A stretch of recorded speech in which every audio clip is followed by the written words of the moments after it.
কালিয়াগঞ্জের বাঘন Kalitala high স্কুলে নবনির্মিত অনুষ্ঠান মঞ্চের দ্বারোদ্ঘাটন করা হলো। বিদ্যালয়ের প্রধান শিক্ষক মনোজ সরকারের ব্যবস্থাপনায় শনিবার দুপুরে মঞ্চের দ্বারোদ্ঘাটন অনুষ্ঠানে উপস্থিত ছিলেন পঞ্চায়েত সমিতির সভাপতি হিরণময় সরকার, বিডিও প্রশান্ত রায়, আইসি দেবব্রত মুখার্জি, পুরপ্রধান রামনিবাস সাহা, অবর বিদ্যালয় পরিদর্শক 1 ইসলামপুর তানিয়া রুবায়েত, জেলা পরিষদের 2 কর্মাধ্যক্ষ নিতাই বৈশ্য ও লতা দেব শর্মা।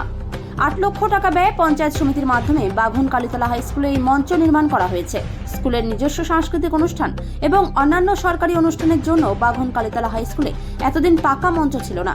বিদ্যালয় কর্তৃপক্ষের অনুরোধ এবং এলাকার পঞ্চায়েত সমিতির সদস্য ইন্দ্রাণী ঘোষের উদ্যোগে নিজস্ব অনুষ্ঠান মঞ্চ পেয়ে খুশি বাঘন কালীতলা হাই স্কুলের ছাত্রছাত্রীরা। আজকে এখানে বাঘন কালীতলা হাই স্কুলে যে মঞ্চের সামনে আমি দাঁড়িয়ে আছি, কালিয়াগঞ্জ পঞ্চায়েত সমিতির উদ্যোগে, এটা আমাদের এখানকার পঞ্চায়েত সমিতির কর্মাধ্যক্ষ শ্রীমতী ইন্দ্রাণী ঘোষ সরকার মহাশয়ের উদ্যোগে আজকে 8 লক্ষ টাকা ব্যয়ে এই আমরা কালীতলা হাই স্কুলে একটা মঞ্চ করে দিয়েছি। মাস্টারমশাইরা আমাকে বিগত দিন থেকে বলতো যে ওনাদের খুব একটা মঞ্চের দরকার, এবং এখানে যে ম্যানেজিং কমিটি আছে মানে গৌতম দা, উনিও বলতেন, এবং যে আমাদের উত্তম ঘোষ আছেন উনিও বারবার করে বলতেন যে একটা হাই স্কুলে খুব মঞ্চের দরকার। সেই জন্য ইন্দ্রাণী ঘোষ মহাশয় ওনার উদ্যোগে আজকে আমরা এই মঞ্চটাকে করেছি এবং আজকে সেটা আমরা উদ্বোধন করব।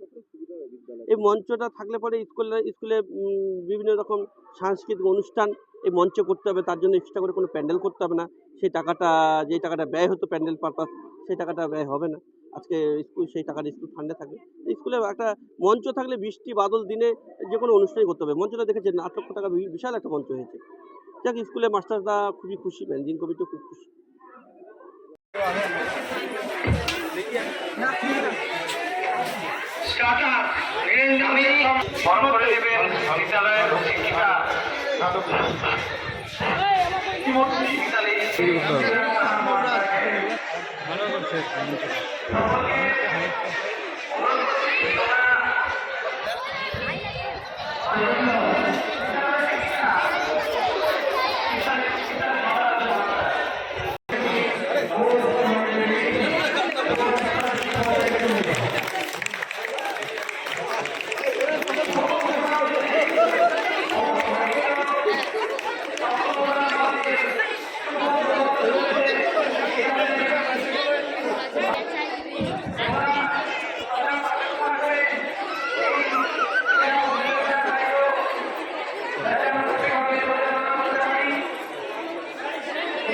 এক মিনিট